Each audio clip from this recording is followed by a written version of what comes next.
Burası neresi diye soran var. Burası Kabe'nin avlusu. Burası yeryüzünün merkezi. Burası dünya Müslümanlarının ırk, renk, dil ayırmaksızın bir araya gelebildiği, omuz omuzu olduğu muhteşem bir mekan. Keşke hakkını verip sahip çıkabilseydik. Ama hac olsun, umre olsun, tavaflar olsun. Bunlar gerçekten insanlığın başının tacı ibadetler. Saat gece 1 oldu ama şaşırmış durumdayım yani. Müthiş bir katılım var şu an. Son derece ilginç. Bugün size ikindi vakti bir tweet atmıştım. Kırmızı sütunla alakalı. Miracın başlangıcı. Neresi olduğunu soranlar olmuş çok. Neresi olduğunu hemen söyleyelim. Rükn-i Yemani sizin için ölçü olsun. Rükn-i Yemani bakın şu gördüğünüz yer. Bu sene Kabe'nin örtüsüne farklı bir ek getirdiler. Şu gördüğünüz Rükn-i Yemani'ye sarı bir çizgi attılar. Burası Kabe'nin Yemen'e bakan köşesi. Şu gördüğünüz süslü bölük bölük süslerin olduğu köşede Hacerül Esved'in bulunduğu köşe. Hacerül Esved ile Rükn-i Yemani arasındaki duvar çok önemli. Geçen gün de bahsetmiştim.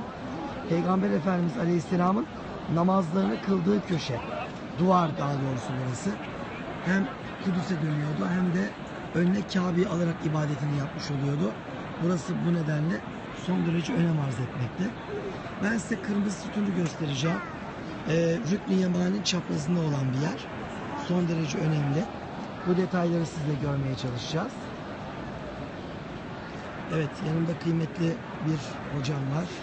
Kameramanlarımız o yapacak bize.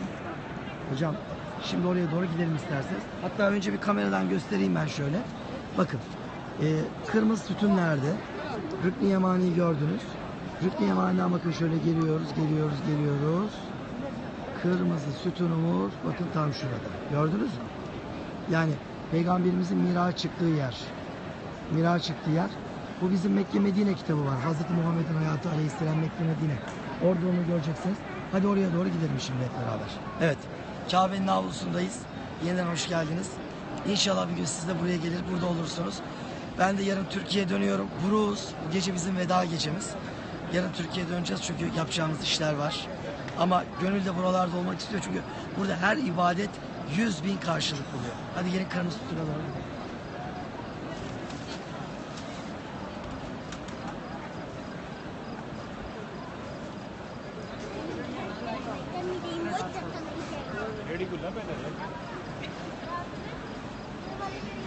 Bu arada Osmanlı revaklarını görüyorsunuz. Osmanlı döneminin revakları.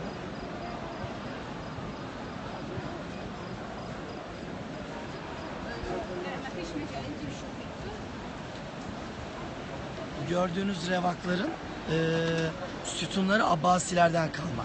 Abbasi halifesi Mehdi son kez metafı tavaf alanını genişletiyor ve buraya bu sütunları o koyduruyor. Sütunların üzerinde gördüğünüz bu alınlıklar ve kubbelerse Osmanlı Padişahı II. Selim'in emriyle bizzat Mimar Sinan tarafından buraya konduruluyor.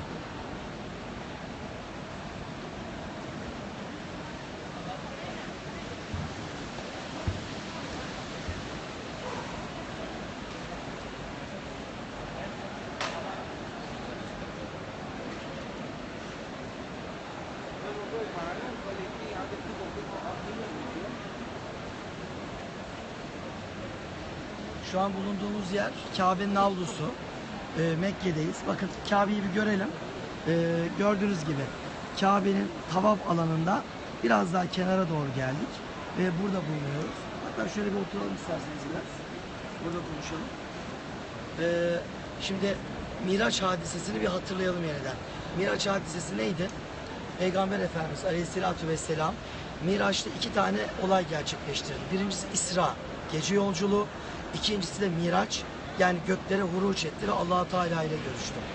İsra, Kur'an'da sure ismi biliyorsunuz, o gece yolculuğu. Mekke'den Kudüs'e bir yolculuktu. Burak dediğimiz kanatlı bir at, bir cennet bineti, mahiyetini tam bilemediğimiz onunla oldu. Peygamber Efendimiz amcasının kızının evine ziyarete gitmişti. amcası Ebu Talip, Ebu Talip'in kızı Ümmü Hani. Ümmü Hani'nin evi işte tam burasıydı. Arkamda gördüğünüz o kırmızı sütunun olduğu nokta. Orada bir miktar istirahat etti. İşte o istirahat sırasında yanına Cebrail Aleyhisselam geldi. Yanında cennet binitini de getirmişti. Onunla işte bu gördüğünüz yerden Kudüs'e yolculuk gerçekleştirdi. Hatta bazı kaynaklar anlatır.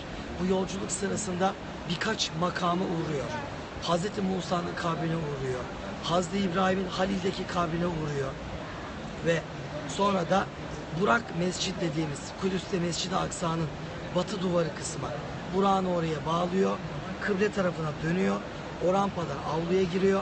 Ve girdikten sonra mukaddes kayıya yine güney merdivenleri üzerindeki rampadan çıkıyor. Ve o kayanın üzerinde peygamberlere, mağara içinde ulul azm peygamberlere namaz kıldırarak bugün Kubbetül Miraç'ın olduğu mekandan refref dediğimiz bir araçla göklere yükseliyor. Sonra tekrar geriye döndüğünde Burak'ın üzerinde buraya geliyor ve buradan artık Mekke halkına ben miracı gerçekleştirdim diyor. Bu avluda bu diyaloglar yaşanıyor. Çok enteresan. Yani bu gördüğünüz yerde müşrikler ertesi günü peygamberimizi intihar ediyorlar. Bu kadar kısa bir sürede Kudüs'e gitmiş olamaz. Ama gittim. O zaman anlat bize. Orada ne gördün? Sütunları, pencereleri. Yani şu an biz sizinle beraber Kabe'nin avlusundayız. Allah izin verirse tam 4 gün sonra ben Kudüs'te olacağım. Perşembe günü sabah Kudüs'e gidiyorum. Kudüs'te olacağım ve bu gördüğünüz kırmızı sütunun mahiyetini Kudüs'ten size bir kez daha hatırlatacağım. Oradan o bağlantıyı kuralım. Bunları sık sık konuşmalıyız. Bunları sık sık hatırlamalıyız. Çünkü şu gördüğünüz sütunu bile buraya koyduran kişi Yavuz Sultan Selim'di. Yavuz'un buraları fethi sonrasında bir takım Osmanlı izleri buraya konmuştu. Buralardaki ecdadın izleri unutmamalıyız, bilmeliyiz. Yani şu gördüğünüz revaklar, bakın başımızın üstünde. Revakları bir gösterelim. Yani bu revaklar buraya 2. Selim'in emriyle konuldu. Bugün bizim ülkemizde 2. Selim dediğimiz zaman insanların akıllarına bambaşka bir Sultan 2. Selim, Sarı Selim geliyor. Halbuki ben 2. Selim deyince Edirne Selimiye Camii'ni hatırlıyorum. Sultan 2. Selim deyince Edirne Selimiye Camii'nin hünkâr mahfilinde bulunan kıyamet günü ancak Selim bir kalp kurtarır ayet-i kerimesini hatırlıyorum. Konya Mevlana Camisi'ne, Karapınar külliyelerini hatırlıyorum. Ayasofya ayaktaysa bunun müsebbibi 2. Selim'i hatırlıyorum. Yani daha onlarca madde sayabileceğim bir 2. Selim buradayken, şu revakları yaptıran kişi 2. Selim'ken bunların hiçbirini bilmiyor. 2. Selim yok hamamda ayağı şöyle kaymış ölmüş gibi hiçbir kaynakta geçmeyen abuk sabuk hikayelerle gençlerimizin kafasına dolduruyoruz. Demek ki artık doğrusunu, gerçeğini görme, bilme zamanı çoktan gelmiş geçiyor. Onun için bu izleri görmek gerekiyor. Kırmızı sütunu herkes gördü. Dediğimiz gibi bu sütun buradan aslında kaldırılır mı diye çok korkuyorduk, endişe ediyorduk. Kaldırılmadı. Bu genişletmeyle beraber aynı yerine bırakıldı. Bu bölüm de zaten aynı yerine bırakıldı. Burada bu mevzuyu görüyoruz. Yeri neresi? Rükn-i Yemani'nin tam karşısı. Hadi oraya doğru gidelim, orada bitirelim.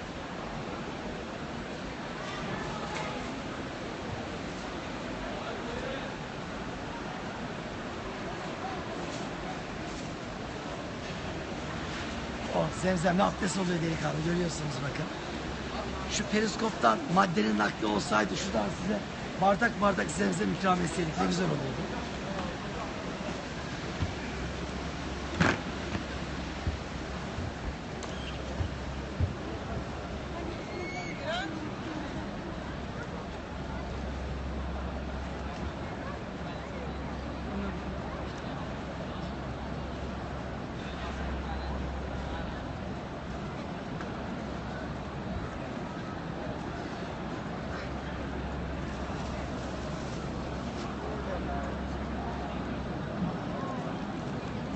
Gerçekten son derece büyülü bir eser. Yani 4 duvar ve üzerinde bir dam. Böyle bir mimari yapının bir insanı bu kadar etkileyeceğini insan gerçekten tahmin edemiyor.